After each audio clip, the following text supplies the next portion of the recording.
Bismillahirrahmanirrahim. Assalamu alaikum. I hope you all are fine and staying safe and happy. I am your science teacher, Miss Farheen, and I welcome you all to your science class. My dear students, as you know that we are on chapter number 9 and the name of our chapter is Space and Satellites. So my dear students, हम space के बारे में मुख्तलिफ चीज़ों का पढ़ रहे हैं. इस चैप्टर में हमने जो है पढ़ा कि फेजेस ऑफ मून कैसे होते हैं, सन किस तरफ है, अर्थ किस तरह है, सोलर सिस्टम के बारे में हमने पढ़ा. मैंने आपको एक प्रोजेक्ट जो है उस पर दिखाया. सो माय डियर स्टूडेंट्स, आज हम पढ़ेंगे यूजेस ऑफ सैटेलाइट के बारे में, क्योंकि हमने नेचुरल और आर्टिफिशियल सैटेलाइट के बारे में पढ़ा था प्रीवियस लेक्चर में. आज हम यूजेस पढ़ेंगे कि जो आर्टिफिशियल सैटेलाइट्स हैं इनके क्या क्या यूजेस हैं. So my dear students, let's quickly start with the recap. So quickly tell me that what are satellites. Satellite is a thing, an object that is revolving around the planets in a fixed orbit. So that is called a satellite. What are natural and artificial satellites? So the natural satellites are the objects that are revolving naturally around the planets. So different planets हैं, उनके different moons हैं जो कि उनकी satellite है. सो जो अर्थ है उसके बारे में हमने पढ़ा कि अर्थ की भी एक नेचुरल सैटेलाइट है विच इज कॉल्ड लूना, और उसको हम मून भी कहते हैं, और वो एक फिक्स्ड ऑर्बिट में अर्थ के इर्द गिर्द जो है वो घूम रही है. सो इसके बाद आर्टिफिशियल सैटेलाइट्स वो हैं जिनको इंसानों ने स्पेस में भेजा है और वो अर्थ के इर्द गिर्द ऑर्बिट कर रही हैं ताकि वो मुख्तलिफ जो है हम उनसे काम लें. क्या क्या यूजेस है उनके आज हम उस बारे में पढ़ेंगे. Okay my dear students, so now is time for an activity. So Google map, हमने गूगल मैप के बारे में पढ़ा था. आप ये देख सकते हैं कि गूगल मैप से आप डिफरेंट जो है जगहों की लोकेशन के बारे में पता कर लेते हैं. ऐसे ही होता है ना, आपने कहीं जाना है, फटाफट से लोकेशन लगाई और हम वहां पहुंच गए. उबर ड्राइवर है, उसको लोकेशन सेंड की और वो आपके दरवाजे पे गाड़ी पहुंच जाती है. ये सब चीजें कैसे होती हैं आज हम इसी बारे में डिस्कस करेंगे. ये तमाम चीजें सैटेलाइट से कंट्रोल हो रही होती हैं. Okay, my dear students, so did you see your father finding directions on map while he is driving? क्या आपने कभी अपने फादर को या किसी और को गूगल मैप यूज करते हुए लोकेशन ढूंढते हुए देखा है? कैसे पता चल जाती है उनको ये location?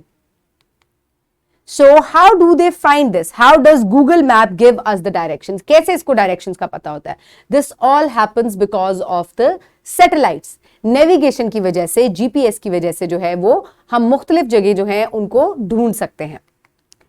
Okay, my dear students, so in today's lecture, the students will be able to describe the uses of various satellites in space, for example, geostationary, weather, communication, and global positioning system. That is called GPS. Okay, my dear students, so आज आप मुख्तलिफ तरह की satellites के बारे में जानेंगे कि एक सैटेलाइट नहीं, there are multiple satellites जो कि इंसानों ने स्पेस में भेजी हैं, which are artificial satellites, और उनसे हम ये तमाम काम लेते हैं. Some of them are geostationary, कुछ से communication, यानी कि आप मोबाइल फोन पे जो बात करते हैं, जो इनके सिग्नल्स हैं टावर से किस तरीके से रिसीव और ट्रांसफर होते हैं. इसके अलावा GPS सिस्टम जो है कि कोई किधर भी किसी भी वक्त जिधर उसकी पोजीशन है उसको वहां लोकेट किया जा सकता है. That is because of GPS system. Okay, my dear students, so now is the time for pre-reading questions. So quickly tell me that what is weather forecast? अब weather forecast किसको कहते हैं? When you predict the weather, that is called weather forecast. यानी कि आप predict कर देते हैं कि अगले कुछ हफ्तों में बारिश होगी या बारिश नहीं होगी. मोबाइल में हमारे मुख्तलिफ एप्लीकेशंस होती हैं जिनसे हम वेदर को फाइंड आउट कर सकते हैं. So do you think how do we find weather forecast? हम किस तरीके से, क्या ख्याल है आपका कि weather forecast किस तरीके से होता है? मैं आसमान की तरफ देखूं और मैं कहूं आज बारिश होगी, बादल आ रहे हैं तो इसका मतलब है बारिश होगी. No, it's not like that. अगर आप अपने फोन में अक्सर देखें तो जब मैं अपने फोन को स्विच ऑन करती हूं तो यहां इसमें एक एप्लीकेशन होती है. If you can have a look at this, तो इस एप्लीकेशन के थ्रू आपको मुख्तलिफ जो वेदर की पूरे हफ्ते की जो है वो मेरे पास डिटेल आ जाती है, इवन पूरे मंथ की आ जाती है. This is because of weather satellites जो कि भेजी गई हैं जिनसे आप वेदर प्रिडिक्ट कर सकते हैं कि कल भी बारिश है, परसों भी बारिश है, 4 दिन बाद भी बारिश है या सनी डे होगा. Okay, my dear students, so now is the time for reading, for which you have to open the page in your books where there is geostationary satellites is given.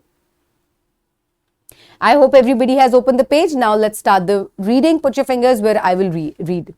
Geostationary satellites. So, stationary का मतलब है ठहरा हुआ. तो कोई ऐसी satellite जो कि ठहरी हुई है उसको हम कह सकते हैं कि जियो स्टेशनरी। लेकिन असल में ये ठहरी भी नहीं होती, दे आर मूविंग। ये किस तरीके से मूव करती हैं कि हम इनको जियो स्टेशनरी कहते हैं। Let's have a look. A geostationary satellite is the one that orbits around the Earth with the same speed as that of spinning of the Earth. These satellites monitor the Earth's atmosphere. So my dear students, basically geostationary satellite एक ऐसी satellite होती है जो कि अर्थ के ऊपर काफी दूर होती है। सैटेलाइट्स बहुत करीब नहीं होती है अर्थ से, they are very far away from the earth, और ये अर्थ के साथ ही जो है वो मूव करती है। जब अर्थ स्पिन कर रहा है तो क्योंकि ये अर्थ के इर्द गिर्द घूमती है तो ये अर्थ की स्पिनिंग की स्पीड के हिसाब से ही घूमती हैं। जितने स्पीड से अर्थ घूम रहा है उतनी ही स्पीड से ये सैटेलाइट्स मूव करती हैं। इसी वजह से ये एक फिक्स्ड पोर्शन पर इनको फिक्स किया जा सकता है। एंड दैट्स हाउ आप किसी भी एरिया को आप एटमॉस्फेयर चेक कर सकते हैं, इनसे वेदर भी चेक हो सकता है, कम्युनिकेशन की जा सकती है, जीपीएस किया जा सकता है। इसके अलावा किसी की सर्विलेंस करनी हो, किसी को लोकेट करना हो, ये तमाम काम जो है ये जियो स्टेशनरी सैटेलाइट से किए जा सकते हैं। Next satellite is here, this is the geostationary satellite जो कि अर्थ की स्पिनिंग की स्पीड से, because earth is also spinning and also revolving around the sun, so इसकी स्पिनिंग की स्पीड से ही ये जो सैटेलाइट है ये घूम रही है अराउंड द अर्थ। ठीक है, अर्थ के around. So that is why ये एक जगह पर फिक्स्ड रहती है, because it is spinning with the speed of the earth. यानी कि दो लोग अगर एक ही स्पीड से भागेंगे तो वो एक साथ रहेंगे ना, बिल्कुल। तो ये बिल्कुल अर्थ की स्पीड से ही स्पिन कर रही है, तो दैट्स वाई ये एक एरिया पर फिक्स हो जाती है, and that is why it is called geostationary. Next is global positioning system, that is called GPS. The most important benefit of satellites is in navigation and positioning. The global positioning system, that is called GPS, uses 3 or more geostationary satellites which receive signals from one part of the earth and send them across the globe. So my dear students, जो कि technology में और satellites में जो इतनी ज्यादा innovation हो रही है उसमें सबसे इंपॉर्टेंट जो काम है that is called the GPS, which is called the global positioning system. यानी कि आप किसी को भी नेविगेट कर सकते हैं, किसी को भी लोकेट कर सकते हैं। बेसिकली ये क्या होती हैं, ये 3 या 4 से ज्यादा जो है जियो स्टेशनरी सैटेलाइट्स होती हैं जो कि अर्थ के मुख्तलिफ हिस्सों के ऊपर इनको अपॉइंट किया गया होता है, और उसके बाद ये वहां से सिग्नल्स लेकर ऑल ओवर द ग्लोब जो है ये ट्रांसफर करती हैं दूसरी सैटेलाइट को, और उसके बाद इन सिग्नल्स को रिसीव किया जाता है। So that's how they work. These navigations and positioning systems take high definition images of the earth. These images are accessible on the internet through applications such as Google Maps and Google Earth. So my dear students, ये satellites क्या करती हैं, ये satellites high definition pictures लेती हैं अर्थ के ऊपर से मुख्तलिफ हिस्सों की। ठीक है, और उसके बाद क्या किया जाता है कि ये इंटरनेट पे अपलोड की जाती हैं, और इसके बाद आप इनको एक्सेस कर सकते हैं, मुख्तलिफ मैप्स को एक्सेस कर सकते हैं through different applications like Google earth and Google maps. So GPS आपके फोन पे अवेलेबल होती है, कार ट्रैकिंग में मौजूद होती है, तो मुख्तलिफ तरीके से आप जो है इस तरीके से मुख्तलिफ जगहों को लोकेट कर सकते हैं। Next is whether forecasting. Weather satellites are also geostationary satellites that scan the atmosphere and send signals to the meteorological centers worldwide. So my dear students, जो weather satellites होती हैं ये भी geostationary होती हैं, और ये क्या करती हैं, ये एक जगह पर मुख्तलिफ जगहों पर ये रुक कर लोकेट किया होता है इनको, और ये वहां से वेदर्स जो है उसको देखती हैं, और उसके बाद जो है इनको मीटीरियोलॉजिकल जो सेंटर्स हैं जहां पर वेदर फोरकास्टिंग का काम किया जाता है ये वहां पर सेंड करती हैं, क्योंकि अर्थ के टॉप पे से जब बहुत दूर से ये पिक्चर्स लेते हैं तो they can see these pictures can take the these satellites can take the pictures, और उसके बाद इनको इन सेंटर्स में सेंड किया जाता है जहां से वेदर फोरकास्टिंग फिर की जाती है। This is the weather satellite that orbits around the earth, और ये भी जियो स्टेशनरी होती है, ये अर्थ की स्पीड से ही मूव करती है और मुख्तलिफ हिस्सों की जो है ये पिक्चर्स लेकर वेदर फोरकास्ट करने में हेल्प आउट करती है। Next is communication. The world has become a global village. Internet and the World Wide Web have made the process of communication extremely fast. This is all due to the communication satellites sent in the space. So my dear students, इसके बाद आप, क्योंकि एक global village बन चुकी है दुनिया, आप हर किसी से कनेक्ट कर सकते हैं। और किन तरीकों से कनेक्ट कर सकते हैं? हम मोबाइल फोन्स पे कनेक्ट करते हैं, हम इंटरनेट पे कनेक्ट करते हैं, हम वर्ल्ड वाइड वेब पे जो है आप लोग कनेक्ट करते हैं एक दूसरे से। तो ये किस तरह पॉसिबल है? It is because of the communication satellites which are sent up in the space, और इनके थ्रू जो है कम्युनिकेशन जो है वो बहुत आसान हो गई है। This is a communication satellite, ठीक है, और ये जो है अर्थ के इर्द गिर्द ऑर्बिट करी है और इस तरीके से ये कम्युनिकेशन में हेल्प करती है। So here you can see a satellite revolving around the earth.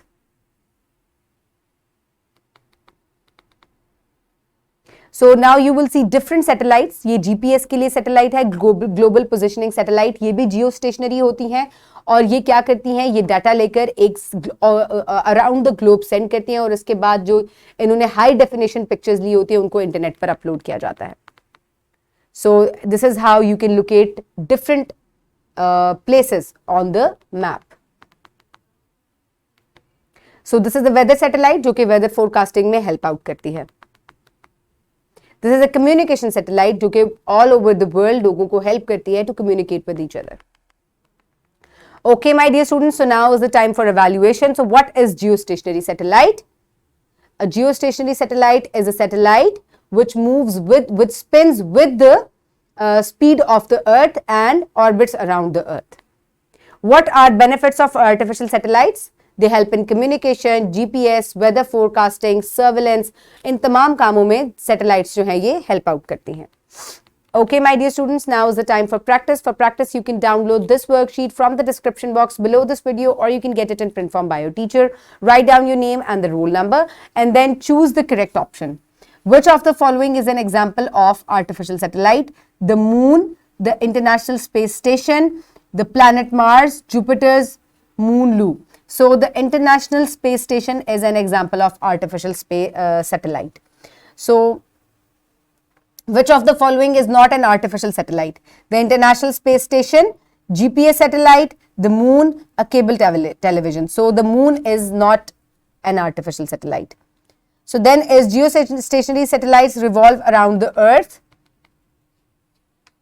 Less than the speed of the spinning earth, more than the speed of the spinning earth, with same speed of spinning earth. So geostationary satellites orbits around the earth with the speed of the spinning earth. Write a short note on global positioning system. So आप इस book से help ले सकते हैं। How do geostationary satellites are used for weather forecasting? So geostationary satellites जो हैं ये weather forecasting में कैसे हेल्प करती हैं? Write about that. You can also take help from the book. Okay, my dear students, now is the time for homework. For homework, you will do question number 3 and 6 and 7 from section B given on page number 123. You will also do question number 2 from section C given on page number 123. So you will do these questions in your notebook and this will be your homework. So today we have learned that geostationary satellites spin around the earth with the speed of the earth. So watching TV, weather forecasting, telephone, communication or navigation in Google Maps are all because of satellites. Okay, my dear students, so now you know all about artificial satellites and how they are used for different purposes. Keep everybody around you safe. Have a good day. Thank you so much and Allah Hafiz.